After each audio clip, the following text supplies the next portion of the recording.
Hello everyone. मैं हूं आरती छावड़ी और आप सभी का यूपीएससी अनस्टॉपेबल्स पे स्वागत है। आज का जो टॉपिक है जो कि हम इस वीडियो में कवर करने वाले हैं वो बहुत ही इंटरेस्टिंग टॉपिक है, symbolism in Buddhist art and architecture. सबसे पहले तो मैं आपको यहाँ पर सिंबोलिज्म का मतलब समझाना चाहूंगी। जब भी हम इंडियन आर्ट को देखते हैं तो इंडियन आर्ट जो है उसमें रियलिज्म की बजाय सिंबोलिज्म का यूज ज्यादा देखने को मिलता है। मतलब सिंबॉलिक रिप्रेजेंटेशन। यहाँ पर जो चीज जैसे है उसको एग्जैक्टली वैसा ही दिखाने की बजाय सिंबल्स के जरिए सजेस्ट मतलब जो भी मैसेज है वो कन्वे किया जाता है। और बुद्धिस्ट आर्ट आर्किटेक्चर में ये सिंबोलिज्म हमें काफी देखने को मिलता है। ये टॉपिक हम आर्ट कल्चर के रिस्पेक्ट में तो कवर कर ही रहे हैं, लेकिन अगर आप प्रीवियस ईयर के क्वेश्चंस देखोगे तो वहां भी आपको इस टॉपिक से क्वेश्चंस दिखेंगे। अगर मैं प्रीलिम्स की बात करूं तो प्रीलिम्स में सिंबोलिज्म एंड सजेस्टिव आर्ट जो बुद्धिज्म में है, मुद्राएं, वहां से प्रश्न आया है जहां पर पूछा गया है कि आखिर गौतम बुद्ध जो भूमि स्पर्श मुद्रा में देखे जा सकते हैं उसका क्या मतलब है। तो आज के सेशन के अंत में आप इस प्रश्न का जवाब पालेंगे। इसी के साथ साथ मेंस में भी एक पूरा क्वेश्चन इसी टॉपिक पर आया है कि अर्ली बुद्धिस्ट स्तूप आर्ट जो है उसमें जो फोक मोटिव्स हैं, नैरेटिव्स हैं, उसमें जो भी यहाँ पर डिजाइन वगैरह बने हुए हैं वो कैसे बुद्धिस्ट आइडियल्स को दर्शाते हैं। इल्यूसिडेट 2016 में ये प्रश्न आया। तो आप देख सकते हैं कि ये जो टॉपिक है ये कितना महत्वपूर्ण टॉपिक है। प्रीलिम्स में भी यहाँ से प्रश्न आ रहा है और इसी तरह से आप मेंस में भी इस एरिया से क्वेश्चन आता देख सकते हैं। तो हम भी स्तूप से ही शुरुआत करेंगे। यहाँ पर जो भी हम सिंबल्स पढ़ने वाले हैं उसमें सबसे पहले तो स्तूप पर पाए जाने वाले सिंबल्स को देखेंगे। बट इंटरेस्टिंग बात यह है कि स्तूप भी तो अपने आप में एक सिंबल ही है। आइए इन सभी सिंबल्स को एक्सप्लोर करते हैं and let's try to understand कि ये सिंबल्स बुद्धिज्म में क्या दर्शाते हैं। इसके लिए हम सांची का स्तूप देखेंगे। सांची का जो स्तूप है उसमें आपको इस प्रकार की जो कार्विंग्स देखने को मिल रही है तोरण के ऊपर, उसके ऊपर ऐसे बहुत सारे बुद्धिस्ट सिंबल्स पाए गए हैं। तो उसी को हम यहाँ समझने की कोशिश करेंगे। ये सांची का एरियल व्यू है जहां पर आप स्तूप देख सकते हैं। ये पहला स्तूप है, ये यहाँ पर दूसरा स्तूप भी मौजूद है और इसी तरह से ये तीसरा स्तूप है। जो स्तूप नंबर 1 है इसके तोरण के ऊपर बहुत सारे बेहतरीन मोटिव्स पाए गए हैं। उसी को हम स्टडी करेंगे और उसके बाद अन्य दूसरे सिंबल्स को भी देखेंगे। तो सबसे ज्यादा यहाँ पर यूज होने वाला पाए जाने वाला सिंबल जो बुद्धिस्ट आर्ट में हमें नजर आता है वो भी बुद्धिज्म के अर्ली फेज में देखा जा सकता है, वो है लोटस। आखिर लोटस का क्या इंपॉर्टेंस रहा होगा? लोटस जो है उसके फीचर्स को समझिए आप।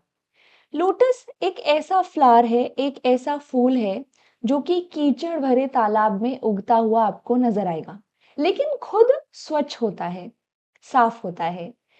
तो कहते हैं कि गौतम बुद्ध का जो जन्म है, उनका जो बर्थ है, वो भी इस कीचड़ रूपी संसार में, कि ये जो संसार था ये करप्ट सा हो गया था और इस कीचड़ रूपी संसार में गौतम बुद्ध का जन्म लोटस के समान है, लोटस कमल के फूल के समान है। तो यहाँ हम बुद्धिस्ट आर्ट में लोटस बहुत जगहों पर देखेंगे और ये एक ऐसा सिंबल रहा जो सभी स्कूल्स ऑफ बुद्धिज्म में कॉमनली देखा जा सकता है। नॉट ओनली थेरवाद, महायान, पर वज्रयान बुद्धिज्म में भी, वज्रयान बुद्धिज्म से जुड़े हुए आर्ट में भी लोटस काफी कॉमन है। तो लोटस यहाँ बनता है जन्म का सिंबल। उसके बाद हम यहाँ देखते हैं कि कैसे कैसे यहाँ पर गौतम बुद्ध जो हैं वो बड़े होते हैं। उसके बाद उन्हें ये महसूस होता है कि उन्हें भी एक एसेटिक लाइफ, संन्यास भरा जीवन जीना चाहिए, सन्यासी का जीवन जीना चाहिए। और वो एक दिन रात को अपनी वाइफ यशोधरा और अपने बेटे राहुल को सोता हुआ छोड़कर अपने प्रिय घोड़े कंथक पर बैठकर सब कुछ त्याग कर चले गए। ये जो इम्पोर्टेंट इवेंट है जिसमें वो ग्रह त्याग कर रहे हैं, सब चीजों का त्याग कर रहे हैं, हर चीज से डिटैच हो रहे हैं, हर तरह के रिश्ते से डिटैच हो रहे हैं, इस इवेंट को महाभिनिष्क्रमण कहते हैं।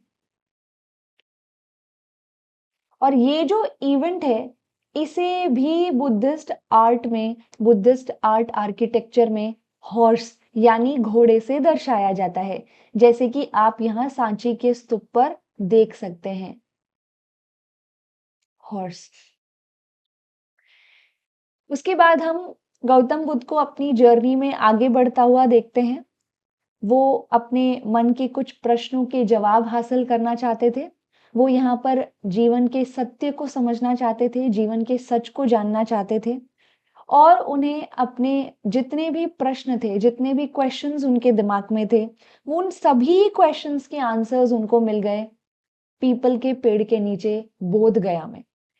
ये जो एनलाइटन हो गए हैं, वो वाइज बन गए हैं, सारे प्रश्नों के जवाब उन्होंने हासिल कर लिए हैं। अपने जीवन में जो इल्यूजन था, माया थी, उसे खत्म करके सत्य को देखा है।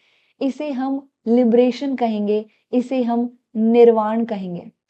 और क्योंकि बोध गया में हम देखते हैं कि पीपल के पेड़ के नीचे ऐसा हुआ है, इसीलिए पीपल का जो पेड़ है वो निर्वाण को सिंबलाइज करता है। जब वो अपनी जर्नी में आगे बढ़ते हैं तो जैसे ही उन्होंने ज्ञान प्राप्त कर लिया, वो सारनाथ जाते हैं और सारनाथ के डियर पार्क में जाके वो अपना पहला उपदेश देते हैं। इस उपदेश को यानी कि उनकी जो फर्स्ट टीचिंग थी, उनका पहला जो प्रवचन था, उनका पहला जो उपदेश सारनाथ में हमें दिखता है, उसे उस इवेंट को धर्म चक्र प्रवर्तन कहते हैं। धर्म चक्र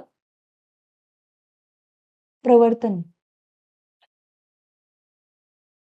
और यहाँ आप देख सकते हैं कि इसे एक चक्र से ही दर्शाया जाता है, एक चक्र से ही इसे दिखाया जाता है। वो 80 साल की उम्र तक बुद्धिज्म स्प्रेड करते रहे, बुद्धिस्ट आइडियाज को लोगों से शेयर करते रहे और उसके बाद उनकी मृत्यु हो गई, उनकी डेथ हो गई। जैसे ही उनकी डेथ हुई तो उनके शरीर के जो अवशेष थे, जो रेलिक्स थे, उन रेलिक्स को एक पॉट में भर के उसके ऊपर इस तरह के बरियल माउंट्स बनाए गए, जिन्हें हम स्तूप कहते हैं। यानी कि स्तूप गौतम बुद्ध की डेथ को सिंबलाइज करता है और इस इवेंट को कहते हैं महापरिनिर्वाण।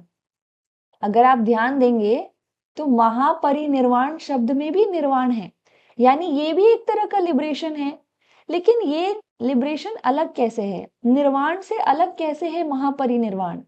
निर्वाण तो जीवित रहते रहते सत्य को देखना है, लेकिन जैसे ही सत्य जान लिया उसके बाद ये जो बर्थ और रीबर्थ की साइकिल है, जन्म होता है, फिर मृत्यु, फिर वापस रीबर्थ जो हम देखते हैं, पुनः जन्म हम देखते हैं, इस साइकिल से फ्री हो जाना फाइनल लिबरेशन है, जिसे महापरिनिर्वाण कहते हैं, जो मृत्यु पर मिलता है। तो आप देख सकते हैं कि बुद्धिज्म में किस प्रकार से अर्ली फेज में, बुद्धिज्म के अर्ली फेज में कहीं पर भी गौतम बुद्ध की तस्वीर हमें नजर नहीं आ रही है। आपको हर जगह सिर्फ सिंबल्स देखने को मिलेंगे। आप खुद देखिए, यहाँ पर जो पीपल का पेड़ दिखाया गया है, पीपल के पेड़ की तरफ हम यहाँ पर कुछ लोगों को हाथ जोड़े खड़ा देख सकते हैं। गौतम बुद्ध नहीं है वहां, लेकिन गौतम बुद्ध के प्रेजेंस को पीपल के पेड़ से दिखाया है। ऐसे ही अगर आप इस पर्टिकुलर पिक्चर में देखेंगे, यहाँ पर गौतम बुद्ध की प्रतिमा हमें नजर नहीं आ रही है, हमें सिर्फ चक्र नजर आ रहा है और ये चक्र दर्शा रहा है कि गौतम बुद्ध उपदेश दे रहे हैं। और आम जनता को आप एक बार फिर से यहाँ पर हाथ जोड़े खड़ा देख सकते हैं। आसपास डियर भी दिखाए हैं, क्योंकि उन्होंने पहला उपदेश एक डियर पार्क में दिया था सारनाथ में। कुछ ऐसा ही यहाँ पर भी आप देख सकते हो। यहाँ पर भी गौतम बुद्ध का शरीर नहीं दिखाया गया है, बल्कि उनकी मृत्यु को एक स्तूप से दर्शाया गया है। यानी कि अर्ली फेज जो था बुद्धिज्म का, उसमें आप गौतम बुद्ध की पिक्चर, उनकी इमेज नहीं देखेंगे। हर एक उनके इवेंट का, उनकी लाइफ का जो इवेंट था, इंपॉर्टेंट ऑस्पिशियस इवेंट्स थे, वो सब सिंबल से दिखाए गए हैं हर जगह। इवन आप यहाँ देख सकते हैं, यहाँ पर हॉर्स है और हॉर्स जो है वो एक चैरिट से जुड़ा है। पीछे आपको यहाँ पर एक व्यक्ति दिखेगा जो इसके हाथ में अम्ब्रेला है, लेकिन उस अम्ब्रेला के नीचे कोई नहीं दिखाया गया। यानी गौतम बुद्ध को शुरू में सिंबल्स के माध्यम से पूजा गया है, उनको सिंबल्स के माध्यम से ही दर्शाया गया है। आप यहाँ पर निर्वाण में बोधि ट्री देख रहे हैं, तो वहां पर भी आपको एम्प्टी सीट दिख रही है, राइट। तो सिंबल्स गौतम बुद्ध को दर्शा रहे थे। लोटस, हॉर्स, पीपल ट्री, चक्र और स्तूप। ऐसे ही बहुत से दूसरे सिंबल्स भी हैं, जैसे कि यहाँ पर, हालांकि ये टूट गया है, लेकिन ये कुछ इस प्रकार से होगा। तो आप यहाँ 1, एक ये सिंबल देख रहे हैं, ये 2 है और ये 3 है। ये 3 रत्न है। बुद्धिज्म में त्रिरत्न क्या माने जाते हैं? बुद्धिज्म में त्रिरत्न के रूप में आप बुद्ध देखेंगे, मैं आपको इनका मीनिंग समझाऊंगी अभी। बुद्ध देखेंगे, धम्म देखेंगे और संघ देखेंगे। आपने एक मंत्र जरूर सुना होगा, बुद्धं शरणं गच्छामि, धम्मं शरणं गच्छामि, संघं शरणं गच्छामि। तो ये जो मंत्र है, इसमें बुद्ध, धम्म, संघ, इन वर्ड्स को आप देख सकते हैं। बुद्ध की शरण में जा रहा हूं, धम्म की शरण में जा रहा हूं, संघ की शरण में जा रहा हूं। बुद्ध क्या है? बुद्ध यानी the enlightened one, the one जिसने यहाँ पर ज्ञान प्राप्त कर लिया है, जिसने जीवन के सच को देख लिया है, जैसे कि गौतम बुद्ध। उसके बाद गौतम बुद्ध ने यहाँ पर बुद्धिज्म के आइडियल्स के बेस पर हमें वे ऑफ लाइफ बताई, जिसे हम धर्म कहते हैं और पाली में धम्म कहते हैं। तो धम्म या धर्म का मतलब वे ऑफ लाइफ है।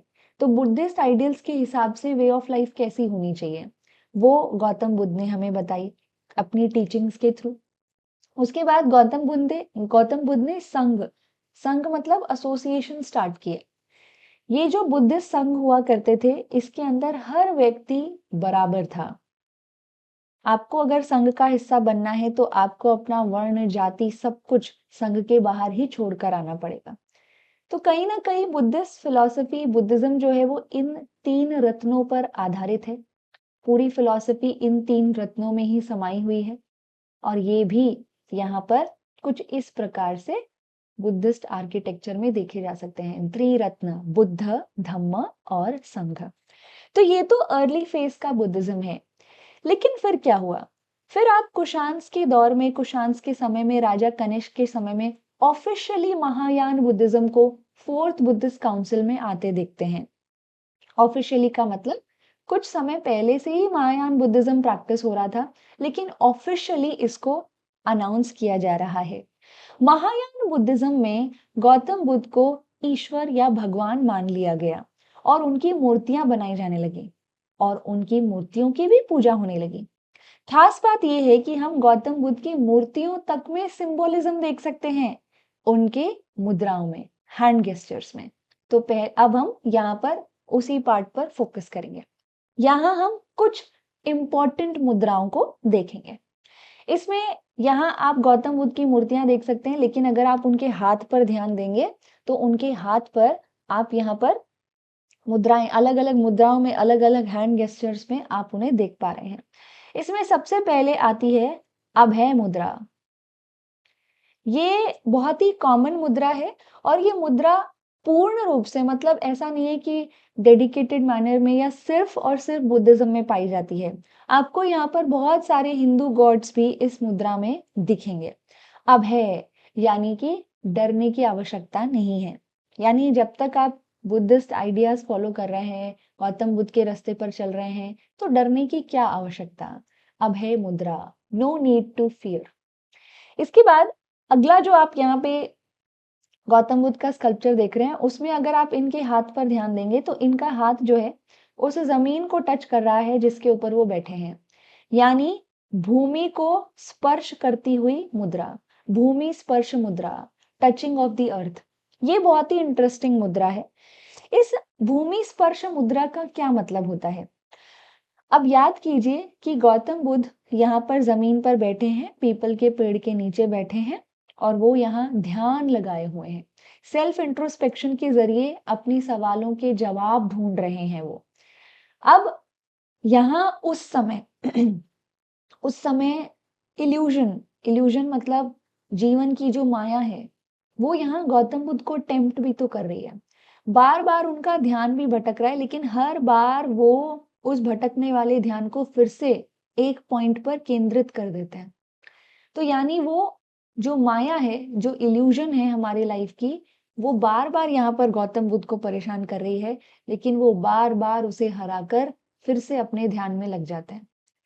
तो ये जो वो हर बार माया को हरा रहे हैं, यानी बुद्धिज्म में तो माया को राक्षस माना गया है, ठीक है, अपस्मारा कहा जाता है उसे। तो जहां आप यहाँ देख रहे हो कि कैसे गौतम बुद्ध जो है वो मारा को, अपस्मारा को हरा रहे हैं, इल्यूजन को हरा रहे हैं और उस पर जीत हासिल कर रहे हैं। यानी कि इल्यूजन को अपनी लाइफ में आने नहीं दे रहे हैं। वो यहाँ पर इल्यूजन उनका ध्यान हटा रहा है, तो भी वो यहाँ पर वापस से अपना कंसंट्रेशन, मेडिटेशन के ऊपर ही ध्यान लगाए हुए हैं। तो ये जो चीज है, इसको कौन विटनेस कर रहा है? उस समय उनके आसपास कोई नहीं है। अगर कोई है तो वो ये भूमि है जिसके ऊपर वो बैठे हैं, वही इस चीज को विटनेस कर रही है। तो भूमि स्पर्श मुद्रा ये बताती है, गौतम बुद्ध कह रहे हैं कि ये जो भूमि है ये इस बात की विटनेस है, ठीक है। वो यहाँ पर इस चीज को देख रही है कि कैसे, है ना, डिस्पाइट द टेम्पटेशंस ऑफ मारा, मैं यहाँ पर अपने ध्यान में लगा हूं। भूमि स्पर्श मुद्रा। उसके बाद आप यहाँ पर एक और मुद्रा देखेंगे कुछ इस प्रकार से। ये जो मुद्रा है ये है ध्यान मुद्रा, जो कि गौतम बुद्ध को मेडिटेट करते हुए दिखाती है। इसी प्रकार से आप यहाँ पर एक और मुद्रा देख सकते हैं कुछ इस प्रकार से। ये जो मुद्रा है ये धर्म चक्र मुद्रा है। ये गौतम बुद्ध प्रीच कर रहे हैं, मतलब इस मुद्रा को देख के ये समझ आता है कि इस स्कल्पचर में गौतम बुद्ध को जो दिखाया गया है वो उपदेश देते हुए दिखाया गया है, ठीक है। यहाँ पर धर्म चक्र मुद्रा। तो ये महायान बुद्धिज्म में भी जब मूर्तियां बनने लग गई तो हैंड गेस्चर्स के थ्रू हमें बुद्धिज्म में सिंबोलिज्म नजर आता है। देखिए ये सिंबल्स कंटिन्यू चलते रहे, लेकिन फिर टैंट्रिक स्कूल आया बुद्धिज्म में, यानी कि वज्रयान बुद्धिज्म। और वज्रयान बुद्धिज्म में लोटस का इस्तेमाल कंटिन्यू चल रहा था, but there are some other unique symbols also जो वज्रयान बुद्धिज्म में सामने आए। यानी कि वैसे तो वज्रयान बुद्धिज्म में 8 ऑस्पिशियस सिंबल्स माने जाते हैं, लेकिन 8 में से कुछ सिंबल्स जैसे कि आपका लोटस है या फिर हॉर्स है, ये सिंबल्स तो पहले से ही यूज में थे। तो वज्रयान बुद्धिज्म में कुछ और बाकी भी यूनिक सिंबल्स आए, उन्हें भी हम यहाँ पर समझेंगे। तो सबसे पहले तो ये 2 गोल्ड फिश आपको वज्रयान बुद्धिज्म में और काफी बार थंका पेंटिंग्स में भी नजर आएंगी। ये जो 2 गोल्ड फिश हैं, ये यहाँ पर पृथ्वी पर जितनी भी सफरिंग्स हैं उनसे अपने आप को रिलीज करना, यानी उनसे दूर करने को दर्शाती हैं, प्रॉस्पेरिटी को भी दर्शाती हैं। इसी के साथ साथ यहाँ पर हम एंडलेस नॉट भी देखते हैं। एंडलेस नॉट इंफिनिटी को दर्शाता है, हार्मनी, प्यार, सद्भाव को दर्शाता है। विक्ट्री बैनर, ये तो बहुत इंपॉर्टेंट है। हम जानते हैं कि कैसे गौतम बुद्ध जो है वो यहाँ इल्यूजन के राक्षस को हरा रहे हैं। तो वज्रयान बुद्धिज्म में माना जाता है कि गौतम बुद्ध ने 4 प्रकार के राक्षस, 4 ऐसे माया के राक्षस थे, मारा थे, जिनको हराया है। 4 ऐसे ऑब्स्टिकल्स थे। वो 4 ऑब्स्टिकल्स क्या है? प्राइड। काफी बार हम अपनी चीजों पर बहुत प्राइड ले लेते हैं, है ना, थोड़े से घमंड करने लग जाते हैं। इच्छाएं, डिजायर्स एंड डिस्टर्बिंग इमोशंस, और इसी के साथ साथ मृत्यु का डर। फिर आप एक पैरासोल देखेंगे। पैरासोल जो यहाँ पर सिंबल होता है, जो वज्रयान बुद्धिज्म में देखा गया है, ये इस चीज को दर्शाता है कि कैसे एक फॉलोअर है, वो यहाँ पर अपने आप को बुद्धिज्म को सरेंडर कर देता है और बुद्धिज्म कैसे उस व्यक्ति को प्रोटेक्ट करता है ना? यानी कि धम्म के रास्ते पर चलने वाला जो रिफ्यूजी है, उसको बुद्धिज्म कैसे प्रोटेक्ट करता है, उसको ये पैरासोल दर्शाता है। कॉन्च शेल यानी कि एक प्रकार का शंख। अब जब हम शंख बजाते हैं तो शंख जो है उसकी आवाज यूनिडायरेक्शनल तो है नहीं, वो हर दिशा में सुनाई देती है। तो ये जो शंख है ये बुद्धिज्म के स्प्रेड को दर्शाता है कि कैसे हर दिशा में धम्म का प्रचार हो रहा है। इसी तरह से एक प्रकार का वाज, ट्रेजर वाज। अब गौतम बुद्ध की जो टीचिंग्स हैं वो अपने आप में खजाने के समान है, खजाने के बराबर है, ट्रेजर के बराबर है। तो यहाँ पर ये जो ट्रेजर वाज आप देख रहे हैं ये गौतम बुद्ध की धम्म की टीचिंग्स को दर्शाता है। वज्रयान बुद्धिज्म में थंगका पेंटिंग्स में ये सिंबल्स पाए जा सकते हैं। हालांकि आर्ट होते हैं लेकिन ये यूनिक सिंबल्स हैं। बाकी के दो तो पहले से ही देखे जा सकते हैं, पहले से ही चले आ रहे थे, इस्तेमाल हो रहे थे। तो ये था एक छोटा सा सेशन सिंबोलिज्म के ऊपर। अब अगर आप यहाँ पर PYQs को देखेंगे तो आप प्रश्न को बेहतर तरह से सॉल्व कर पाएंगे। तो यहाँ पे लॉर्ड बुद्ध जो है is sometimes shown with the hand gesture called भूमि स्पर्श मुद्रा. It symbolizes, ये क्या सिंबलाइज करता है? आप यहाँ पर इस वीडियो को पॉज कीजिए, ऑप्शंस को रीड कीजिए और उसके बाद अपना आंसर आप कमेंट सेक्शन में दे सकते हैं। Buddha's calling of the earth to watch over Mara and to prevent Mara from disturbing his meditation. Buddha's calling of the earth to witness his purity and chastity despite the temptations of Mara. Buddha's reminder to his followers that they all arise from the earth and finally dissolve into the earth, and thus this life is transitory. Both these statements A and B are correct in this context.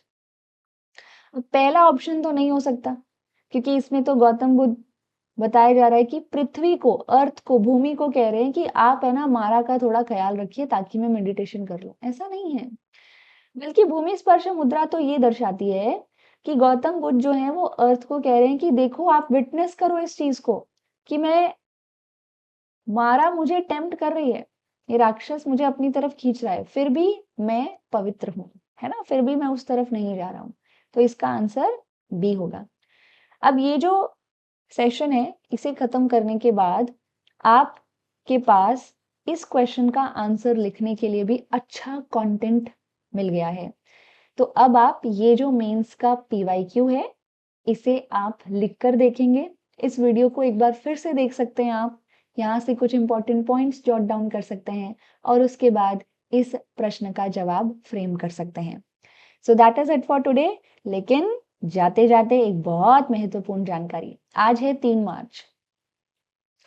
Unacademy पर 7 days का free trial चल रहा है जहां पर आप Unacademy plus की classes को फ्री एक्सेस कर सकते हैं। जितनी भी अनअकैडमी प्लस पर टॉप एडुकेटर्स हैं उनकी क्लासेस हो, उनके नोट्स हो, टेस्ट सीरीज हो प्री मेंस की, आप यहाँ पर ये 7 डे की फ्री ट्रायल ले सकते हैं। ये 7 डे की फ्री ट्रायल में एनरोल करने का आज आखिरी दिन है।